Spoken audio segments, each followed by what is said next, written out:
Chinese President Xi Jinping met with Russian President Vladimir Putin in Moscow on Monday. They discussed a number of hot international issues, including the Russian invasion on Ukraine. To get a clear analysis into the meeting and its international implications, let's talk with international law expert Professor Hikmahanto Juwana. Professor Juwana, thank you so much for coming to TVRI World's Focus today. Thank you very much, Audrey, for having me. Thank you, Professor. Well, we would like to ask you a few questions about the situation that is happening, and especially the bilateral meeting between Xi Jinping and Vladimir Putin. So the first question is, how do you see the meeting between Xi Jinping and Vladimir Putin, the first visit by Xi ever since Russia invaded Ukraine last year? Well, we know and understand that there was a discussion, and the discussion, of course, tries to strengthen the partnership between the two countries. But also, what we know, the discussion is on issues of attack of Russia to Ukraine. And we also understand that China has put forward a proposal for Russia to look over it, and hopefully that Russia will accept this as part of how to make peace in Ukraine. This is as far as we know, because the plan that was proposed by China was not disclosed by either President Putin or President Xi Jinping. So we have to wait for that. But to me, the meeting between the two leaders showed that the two leaders does not want to be dictated by only the United States or its allies.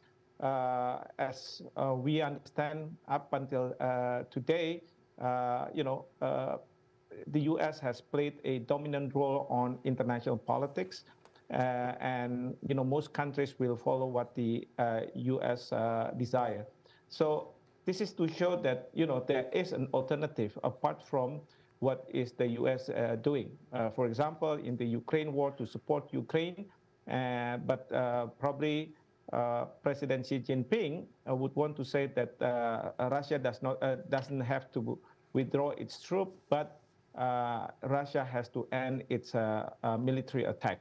So again, we have to wait what the proposal looks like and how Russia is responding to the proposal. But from my point of view, what I do know is President Russia needs to have third parties that he can use to save his face, because the war in Ukraine has taken too much time, too much energy, and too much cost.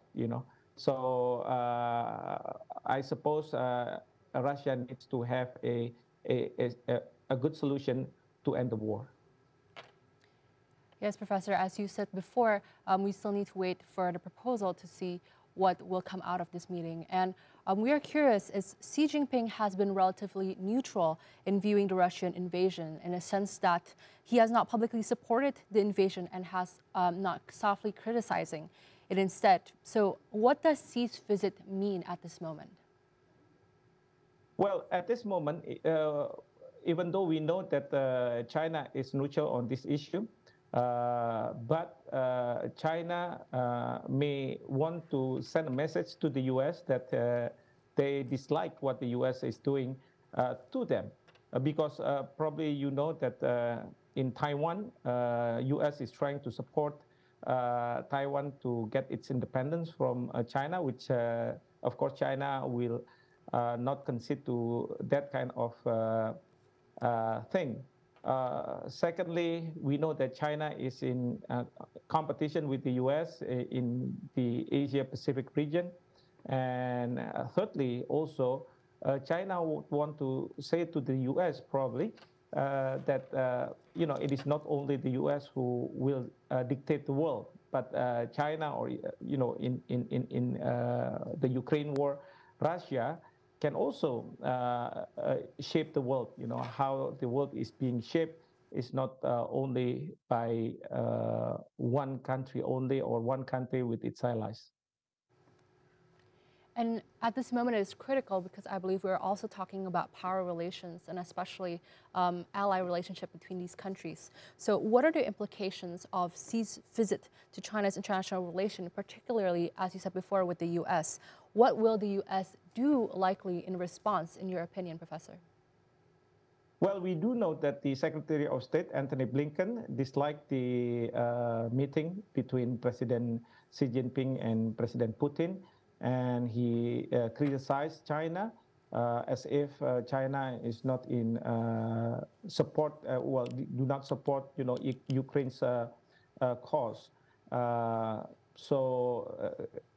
U.S., of course, disliked this, and President Biden from the U.S. also mentioned about, President Putin is being asked for his arrest by the International Criminal Court. And President Joe Biden said that this is the right thing the ICC is doing. In this regard, the U.S. does not approve President Xi Jinping visit to Russia and try to strengthen their relations. The U.S. is worried that China will supply arms to Russia for the war in Ukraine. And last question, Professor Juwana. We're curious, China has been successful in mediating, especially the Saudi Arabia-Iran tension, and bringing them closer ever in modern world history. Do you think that China will do the same with Russia and Ukraine? Well, even though the characteristic of the issue is different from what is happening in Middle East and now, however, I think China would try to have a win-win solution, not a win-lose solution, because what the U.S. is proposing is, of course, a win-lose solution. The U.S. wants Russia to withdraw its troops, Russia to cease the attack to Ukraine. Yeah, but probably President Xi Jinping, in his proposal, this is my guess, of course, he wanted that Russia needs to be guarded on its interests and security, and of course, probably China look into a very much larger issue, especially with NATO expansion. If China can give this kind of proposal to President Putin and President Putin approves it, then, probably China has to go to Ukraine and then try for President Vladimir Zelensky to accept the proposal. Thank you so much, Professor Juwana, for your time and your expertise on this topic. We are very grateful. Now let's move on to our next news item. Thank you.